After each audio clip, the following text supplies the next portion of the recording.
bar chords are one of those things that represent a real barrier for people when they're learning the guitar. They learn open chords.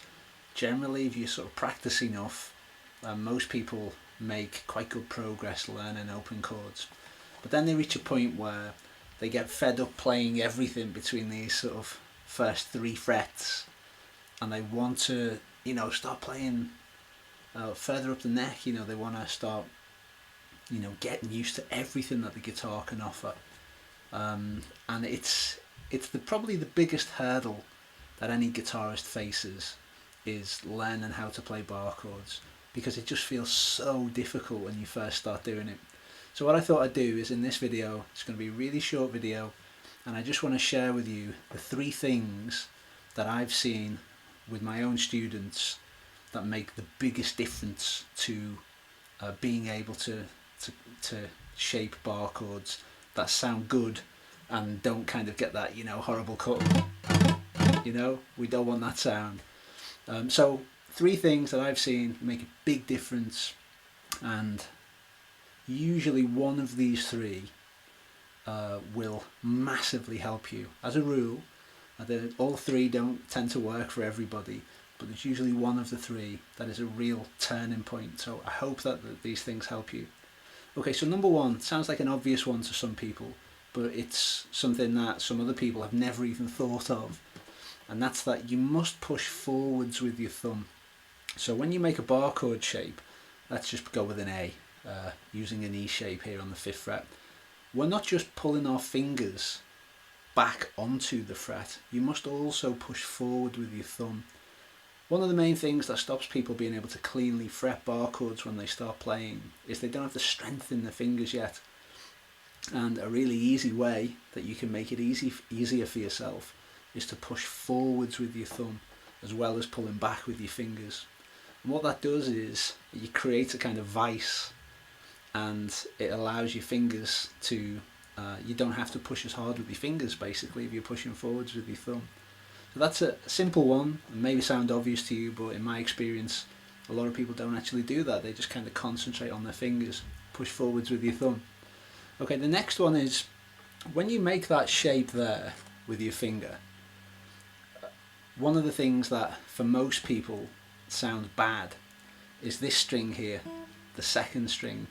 And the reason for that is that when your bar goes here, the fleshy part of your finger, so sort of this bit, that tends to be the bit that goes on the strings. And because it's kind of fleshy, it's not a bony part of your finger, it won't press down on the string. So a really simple way that you can solve that issue is to just raise your 1st finger.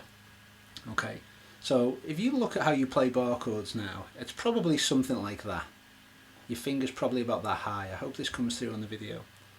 If you raise your finger to a level that will feel uncomfortable to begin with, you will find that you can fret the strings much more easily.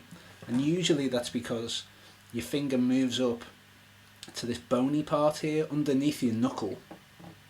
There's a bony part of your finger there, and it's much easier to press down a string with a bony part of your finger than a fleshy part of your finger. So press down with that bit there. That most people find that if they just raise their 1st finger higher than they might sort of feel comfortable with initially. Can you see how my finger's like, from that top joint, it's over the fretboard?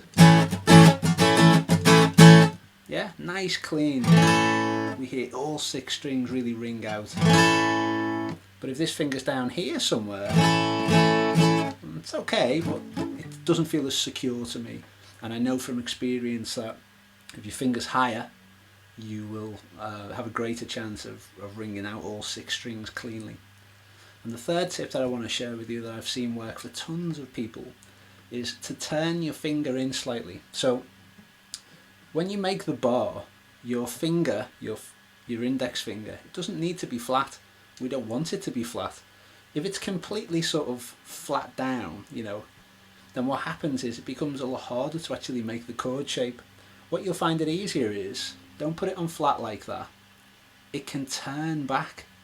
Can you see that? So your finger can actually move back. So you're actually sort of on the side of your finger. And what that does is it gives you more bony parts to press down, but also it opens your hand up a little, which makes it easier to play the chords with these three fingers. Now what you'll notice there, and I'm just going to hold my finger there, can you see how my index finger is slightly curved? It's not flat, so it's not this, where your finger's going on in a completely straight line. That's not how we play. What happens is your finger comes back a little and it can bend slightly. Okay? It's important to remember that when you're playing those E-shaped bar chords, like this, 3 of the strings don't need to be barred. Okay, this finger doesn't need to bar those 3 strings because they're already being played by your fingers. So actually we only need to bar these 2 strings and this string, and a really easy way to do that is to just roll that finger back a little and you can slightly bend it. I hope that's coming through okay here in the video. Okay, so there's 3 really practical things that you can use that I've seen make a huge difference for people who are trying to learn bar chords. Number 1, push forwards with your thumb as well as pulling back with your fingers. Number 2, try raising the finger that's doing the bar, and also turn that finger back slightly. And those 3 things, in my experience, one of those 3 helps everybody, and usually more. So I hope you find them useful, and good luck with bar chords. It's really tricky. It's quite a hurdle for all guitarists. We all go through it, but I guarantee the reward is worth it. You know, it's worth the hours that you put in, because of course once you get comfortable with bar chords, all of the guitar neck opens up for you, and obviously that's massively empowering as a guitarist, because you know you can do tons more cool stuff. So stick with it. I hope those tips help.